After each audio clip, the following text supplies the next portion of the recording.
भेट ही सदिच्छा भेट आहे आणि गेले 3 दिवसापासून ज्या आम्ही पुण्याला निसर्गामध्ये पक्षाच्या वेगवेगळ्या विभागाच्या बैठका घेतलेल्या आहेत, त्या बैठकाचा जी काही आढावा आहे तो साहेबांच्या कानावर घालायचा एवढ्यासाठीच आलेलो आहे. निश्चितच एकीकडे आपण पाहतोय की पक्षामध्ये अनेक फेरबदल केले जाणार आहेत. काय नेमके बदल केले जाणार आहेत? काही चर्चा झाली आहे का शरद पवारांची? पक्षामध्ये फेरबदल करण्याच्या संदर्भातला निर्णय जो आहे तो आम्ही एकदम कोर कमिटी घेऊन बसून आपण निर्णय घेणार आहोत.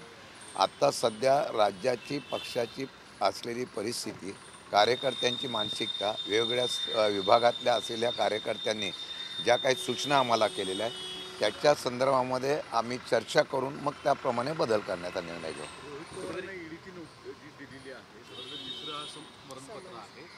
मुळात रोहित पवार यांना यापूर्वी देखील स्मरणपत्र देऊन रोहित पवार स्वतः आले नाही आहेत ईडी समोर असं म्हणण्यात आलेलं आहे. बारामती ॲग्रोने त्यांच्या नावाने ही नोटीस काढण्यात आली. कायदेशीर ही लढाई त्यांनी रोहित पवारांनी त्या दिवशीच सांगितलं आहे की कोर्टामध्ये ही केस आहे. आता कोर्टामध्ये ही केस असल्यामुळे कायदेशीर लढाई कोर्टाची आम्ही करणार आहोत.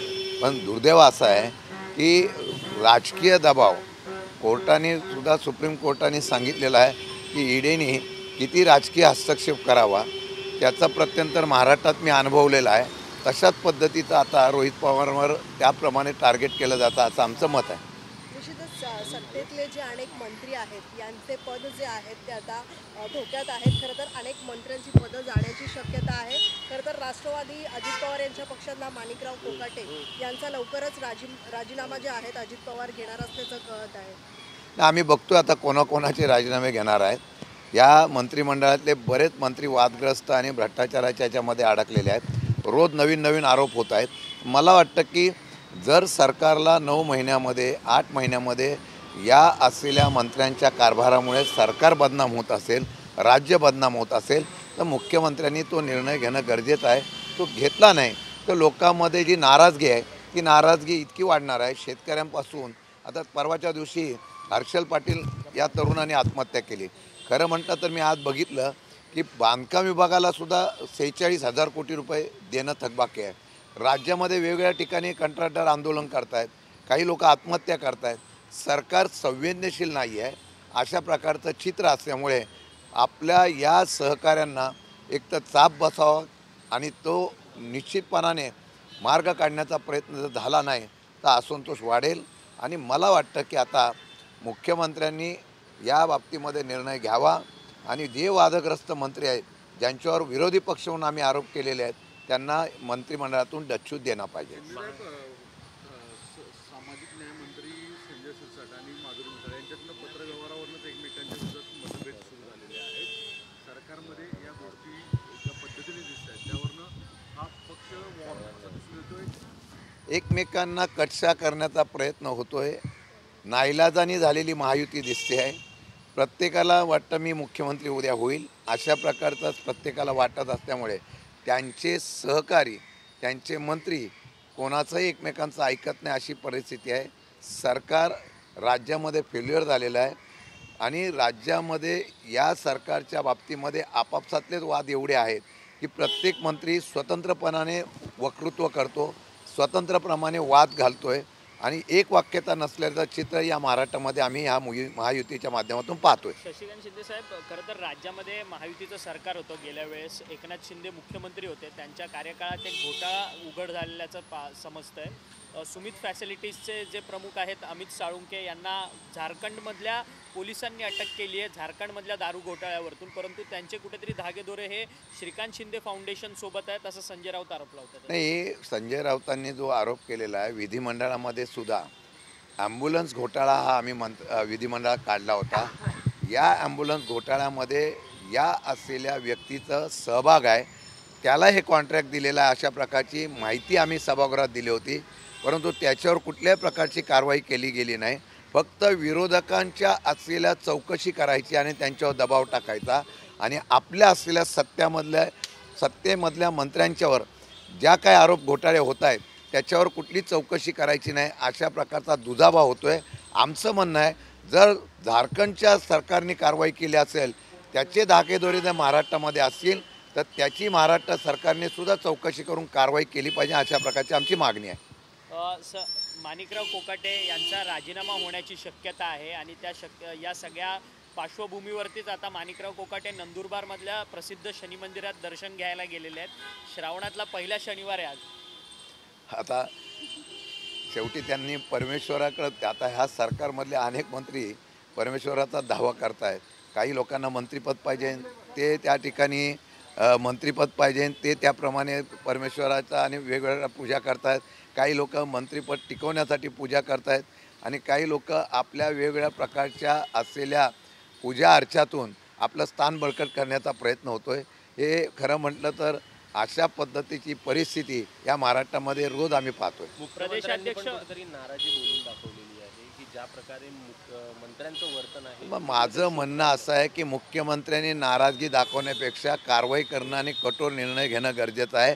आता मुख्यमंत्र्यांची आणि सरकारची प्रतिमा ही हतबलतेची आहे अशा प्रकारचं चित्र या महाराष्ट्रामध्ये पाहायला मिळेल. गेल्या 3 दिवसांपासून पुण्यात तुम्ही मॅरेथॉन बैठका घेत आहेत. आगामी स्थानिक स्वराज्य संस्थांच्या निवडणुका आहेत, पुणे, मुंबई, नाशिक सारख्या महानगरपालिकेच्या.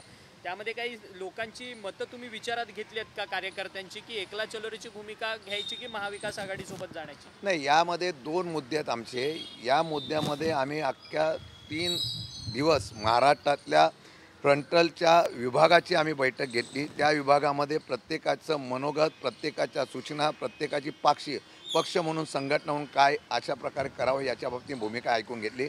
मी तुम्हाला विशेषतः सांगू इच्छितो की नेते गेले पण खाली जो आमचे कार्यकर्ते आहेत ते आहेत त्या जागेवर पवारसाहेबांच्या पाठीमागे ठाम आहे. हा चित्र आम्हाला 3 दिवसामध्ये पाहायला मिळालं. गर्दी फार होती, कार्यकर्त्यांमध्ये आत्मविश्वास होता. चित्र बदलण्याचं त्यांना उमेद आहे आणि मला वाटतं की या संदर्भामध्ये वेगवेगळ्या प्रकारचे विषय आलेले आहेत. काही ठिकाणी पक्ष मजबूत करण्याच्या बाबतीमधल्या सूचना आलेल्या आहेत. काही ठिकाणी स्वतंत्रपणाने लढायचं का महाविकास आघाडीपद्धतीने लढायचे. आज तरी आमची भूमिका महाविकास आघाडी म्हणून लढण्याच्या संदर्भातली कार्यकर्त्यांची आणि आमची ठाम आहे. या मताचं विभाजन न होता विरोधकांना त्याप्रमाणे जशा पद्धतीने उत्तर द्यायला पाहिजे त्याप्रमाणे निवडणुकीला समोर झालं पाहिजे असं आमचं मत आहे. आज ह्याच्या संदर्भामध्ये चर्चा, जो आढावा आहे मी पवारसाहेबांच्याकडे देऊ, चर्चा करू आणि पुढची दिशा ठरवू.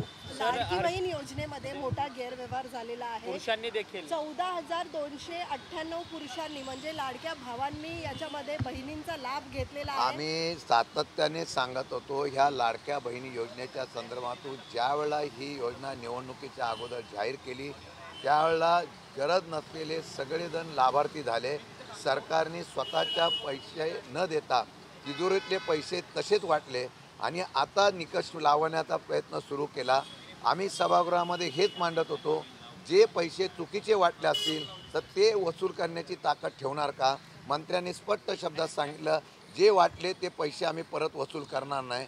दुर्दैव आहे महाराष्ट्रामधल्या सरकारी तिजोरीवर आपल्या निवडणुकीच्या संदर्भातून निर्णय घेत असताना चुकीच्या पद्धतीने अशा पद्धतीने योजना राबवली आणि त्याचा फटका आणि त्याचे पैसे हे सर्वसामान्य माणसाचे गेलेले आहेत. आता तर पुरुषांनी सुद्धा लाभ घेतलेला आहे. म्हणजे यंत्रणा किती पोकारलेली आहे, किती भ्रष्टाचारामध्ये या ठिकाणी धाडस वाढलेलं आहे, सरकारची भीती राहिली नाही, हे चित्र आपल्याला समोर दिसतंय. शिंदेसाहेब, आज अजित पवार सकाळीच हिंजवडीच्या संपूर्ण भागाची परिसराची पाहणी करत होते. हिंजवडीमध्ये पाणी साचणं असेल, ट्रॅफिकची समस्या असेल, खूप मोठ्या प्रमाणात निर्माण होते. परंतु त्यांनी बोलता बोलता एक सत्य बोलून गेलेत की या सगळ्या समस्यांमुळे हिंजवडीतल्या IT कंपन्या ज्या आहेत त्या बँगलोर आणि हैदराबादला निघून जातात म्हणून. 100% मी पण काल तो कार्यकर्ते जे आमचे बोलत होते त्यावेळेला हाच मुद्दा आला. पुण्याची ट्रॅफिक हा विषय खरं म्हटलं तर फार मोठ्या प्रमाणात लोकांच्या मनामध्ये नाराजगी आहे.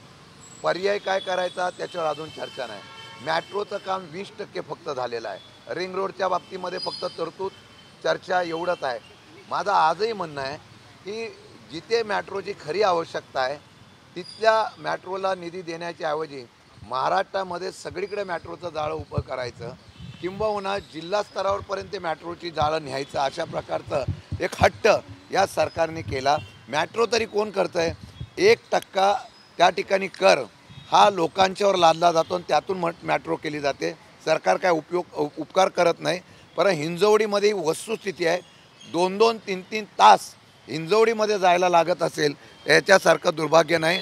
म्हणून हिंजवडीच्या इंडस्ट्री ह्या तिथल्या बंद पडत आहेत, IT पार्क बंद पडत आहे, हे सत्य आहे. आणि हे सत्य सरकारने 10 वर्षापासून सातत्याने मांडल्यानंतर सुद्धा त्याच्यावर कुठला निर्णय होत नसल्यामुळे या IT पार बंद होतोय, हे खरं म्हटलं तर दुःख आहे. म्हणजे साहेब काल जयंत पाटील दिल्लीत होते असं आपल्यासमोर आली आणि त्याच्यामध्ये त्यांच्या काही राजकीय गाठीभेटी झाल्या आहेत. काय करायचं? मला माहीत नाही, पण मला वाटतं की राजकीय गाठीभेटी नसतील. दिल्लीमध्ये काही कामानिमित्त ते गेले असतील. त्या संदर्भामध्ये त्यांच्या कामाच्या नंतर गेल्यानंतर राजकीय चर्चा झाली असं मला वाटत नाही. काल काँग्रेसचा एक नेता सुद्धा दिल्लीत भाजपाच्या मोठ्या नेत्यांना भेटला आणि बगदाड परत एकदा काँग्रेसमध्ये पडला जोरदार राजकीय. नाही, मला काही कल्पना नाही. आणि मला वाटतं की भाजपकडे आता एवढ्या बहुमत पाशवी असताना मग आता भाजप अजून का प्रयत्न करते मला कळत नाही.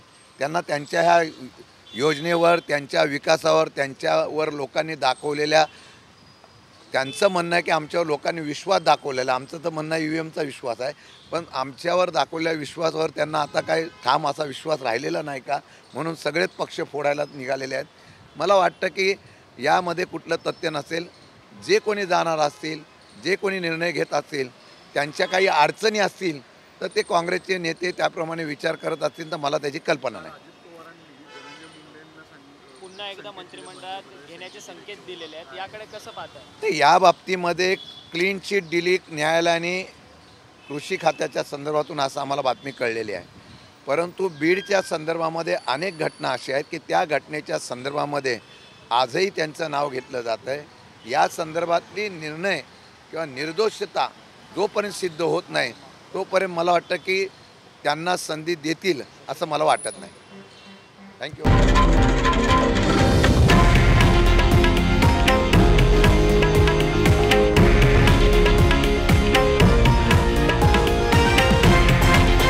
हे आहे देशातील नंबर 1 न्यूज नेटवर्क आणि आपण पाहत आहात TV9 मराठी, एकमेव.